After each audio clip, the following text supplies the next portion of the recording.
Freud வந்து jokes and அன்கான்ஷியஸ்னு ஒரு book எழுதியிருக்காரு. ஜோக் சொல்லும்போது, ஒரு நகைச்சுவை சொல்லும்போது, அதை ரிசீவ் பண்ணுறவங்க, அதை வாங்குறவங்க, சிரிக்கிறவங்க ஆள் மனத்தில் இருந்து தான் சிரிக்கிறாங்க. They never react from their conscious. ஒரு ஜோக்கினுடைய இயல்பு.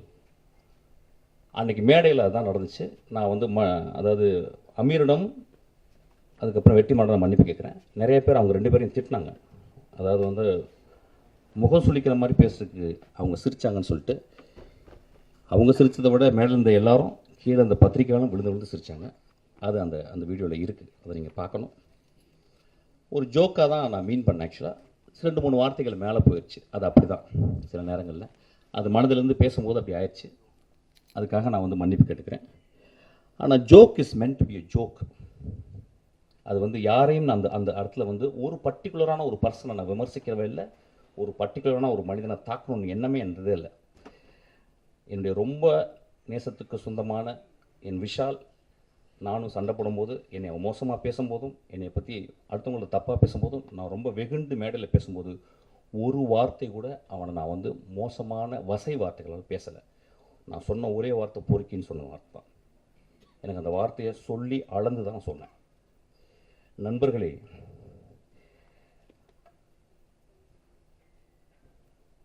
மேடையில் அந்த சொன்னாங்க, என்ன சொன்னாங்கன்னா, ஒரு மேடையில் பேசுறதுக்கு நாகரிகம் வேணும்னு சொன்னாங்க. நண்பர்களே, ஒரு மேடையில், அது என்ன மேடைன்னு எனக்கு தெரியல, ஒரு அரசியல் மேடை அல்லது இது வந்து கூத்து செய்யும் கலைஞர்களுடைய மேடை. இது அந்த கூத்து கலைஞர்கள் வந்து கிராமங்களில் போனீங்கன்னா, வள்ளி திருமணம் நிறைய நாடகங்களில் பார்த்தீங்கன்னா, அந்த நாடகத்தில் ஒரு 12 மணிக்கு ஒரு பப்பனும் ஒரு டான்ஸ்காரியும் வந்து பேசுவாங்க. அது தமிழகம் முழுதும் தெரியும். அது ரொம்ப நாக்கூசுற வார்த்தைகள் பேசுவாங்க. அது ஏன்னா அது ஒரு மக்களுக்கு அது ஒரு விதமான ஒரு வெளிப்பாடு, அது ஒரு விதமான நகைச்சுவை. அந்த நகைச்சுவையின் அடிப்படையில் தான் அன்றைக்கி நான் பேசினேன். ஆக்சுவலாக யாரையும் புண்படுத்தணும்னு பேசவே இல்லை. ஏன்னா ஒரு படத்தினுடைய விழாக்கு வந்திருக்கேன், அந்த படத்தை பற்றி நான் பேசணும். அந்த படம் என் ஆன்மாக்குள்ளே சென்றுச்சு.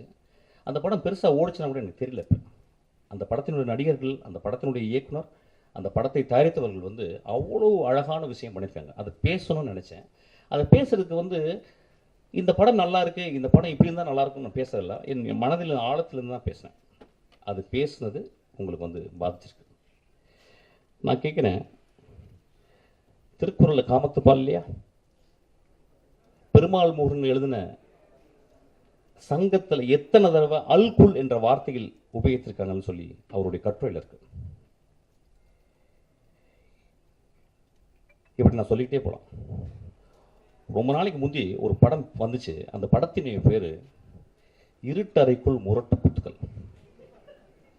நெஞ்ச தொட்டு சொல்லுவோம். அந்த டைட்டில் முதல்ல வந்தவுடனே அந்த இருட்டறைக்குள்ள முகமது அலியும் டைசனும் பாக்ஸிங் போகிறான்னு நினச்சோம். மனசத்தோடு சொல்லுங்கள். ஒரு ஆபாசமான டைட்டில் இல்லையா? வித் டியூ ரெஸ்பெக்ட் அந்த டைரக்டரையும் அந்த ப்ரொடியூசரையும் பற்றி நான் பேசலை, ஒரு எக்ஸாம்பிள் சொல்கிறேன். அப்போ அந்த படத்தை பார்த்து, ஓ அதுக்குள்ளே 2 பேரும் பாக்ஸிங் போட போகிறாங்கன்னு படம் போன பிறகு அதே மாதிரி பாக்ஸிங்காக படத்தில் இருந்துச்சு. இப்போ இந்த 10 வருடங்களில் வந்த மோசமான விரச காட்சிகளை கொண்ட படம் இல்லையாவது. அப்போ என் நண்பர்கள் அந்த படத்தை பற்றி யாரோ விமர்சிச்சாங்களா?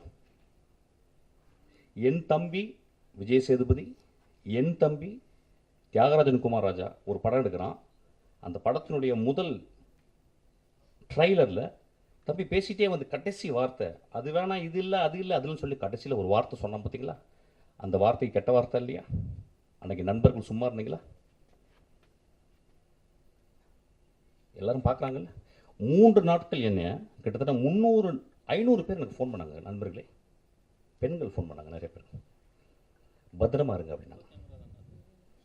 ஐயா, என்னை பற்றி நீங்கள் சொல்லணும்னா என்னுடைய படங்களை பார்த்து சொல்லணும்.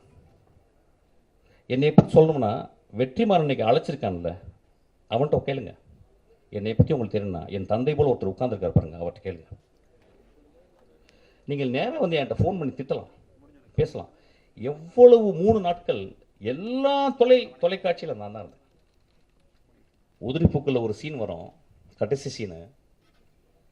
அதில் வந்து அந்த அந்த மோசமான மனிதன், அந்த ஈவில், அவன் கடைசியில் சொல்லுவான் அந்த ஊர் மக்களை பார்த்து. ஊர் மக்கள் சொல்லுவாங்க, நீ சாப்பிடாமாங்க, அவன் சொல்லலாம், எனக்கு ரொம்ப வருத்தம், இவ்வளோ நாள் கெட்டவனாக இருந்தேன், உங்களுக்கு நான் வந்து எல்லாரையும் கெட்டவனாக்கிட்டேன், அது ரொம்ப வருத்தமாக இருக்கேன். நண்பர்களே, நான் உங்கள் முன் மண்டியிட்டு மன்னிப்பு கேட்டு உங்களை எல்லாரும் நான் கடவுளாக்குகிறேன்.